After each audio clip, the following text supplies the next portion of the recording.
कपड़े धोने वाली बहू। शादी के पहले से ही विभा को कपड़े धोने का बड़ा शौक था।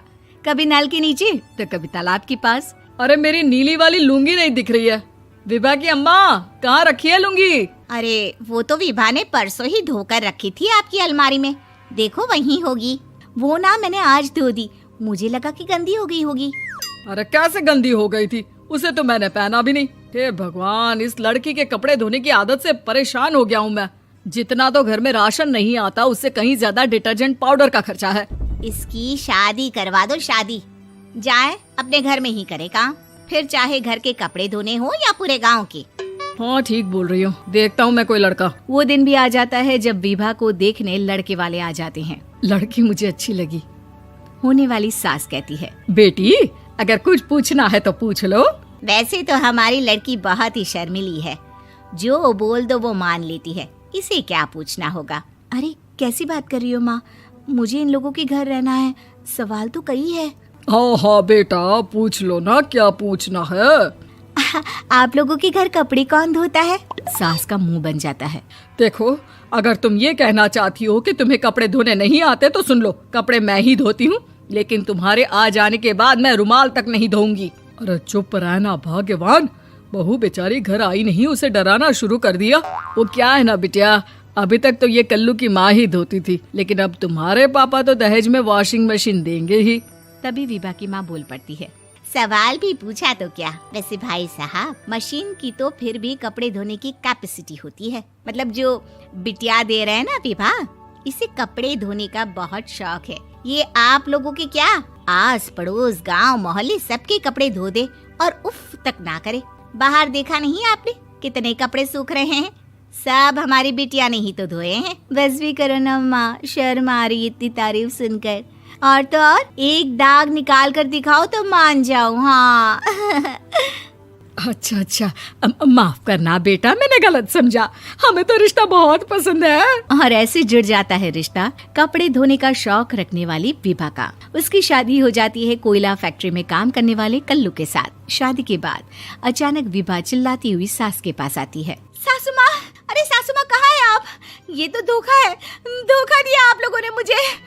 इसे ससुर के चक्कर के बारे में पता चल गया। अरे तो उसमें तुझे क्यों धोखा मिला है? अरे नल में पानी नहीं आता, कपड़े कैसे कब धुलेंगे?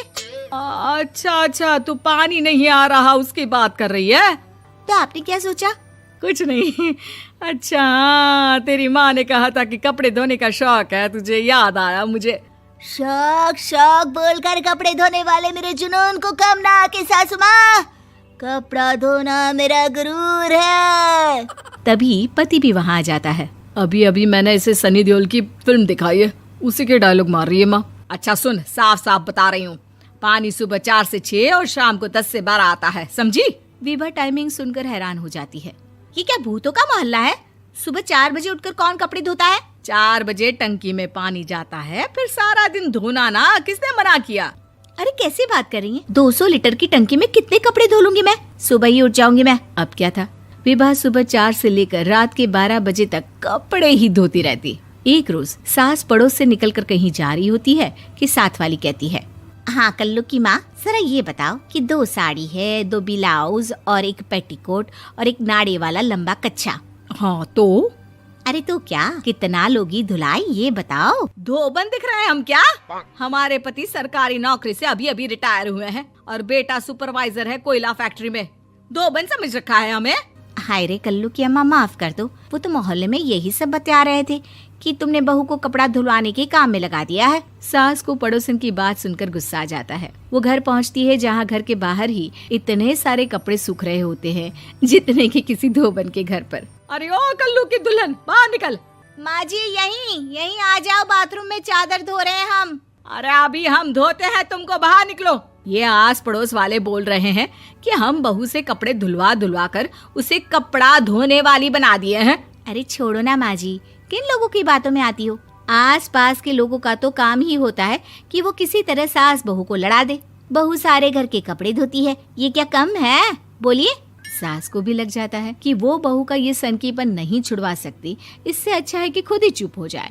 एक रोज सास और बहू मंदिर जाते हैं, जहाँ सास की साड़ी वहाँ खड़ी भीख मांगने वाली से मिलती है। माँ जी क्या बात है, आपकी साड़ी उस भिखारन से कितनी मिल रही है ना? हाँ हाँ देखो तो, दोनों की साड़ी मिल रही है। क्या बात है कल्लू की अम्मा, तुम खुद को तो अफसर की बीवी बताती हो और ऐसी सिंपल सी प्लेन साड़ी पहनकर घूमती हो। सिंपल और प्लेन नहीं है ये साड़ी। तो क्या सोने के धागे से फूल बने हैं? कुछ भी सासू माँ, कुछ भी। हाँ बने थे इस साड़ी में सोने के धागे से फूल। मेरे पति लेकर आए थे मद्रास से स्पेशली मेरे लिए 10,000 की। ताहे भाई साहब इस भिखारन के लिए भी सेम टू सेम साड़ी लेकर आए होंगे 10,000 की। सास उस वक्त तो कुछ नहीं कहती, लेकिन बहू के साथ घर आती है और अलमारी से एल्बम निकाल कर लाती है। ये साड़ी देख रही है, ये वही साड़ी है जिसे मैंने अभी पहना था। इस साड़ी में ये जो चमकदार फूल दिख रहे हैं ना, ये सोने के धागों से काढ़े गए हैं। लेकिन तू लोकल वॉशिंग मशीन ब्रश से घिस घिस कर सारे फूलों को निकाल कर साड़ी प्लेन कर दी। मुझे माफ कर दीजिए सासू माँ। और तो और, जब मैंने तुझे तेरी गलती के लिए कुछ नहीं कहा, लेकिन तूने तो सबके सामने मेरा मजाक ही बना दिया। क्यों? बहू को समझ में आ जाता है कि अब से उसका कपड़े धोना बंद।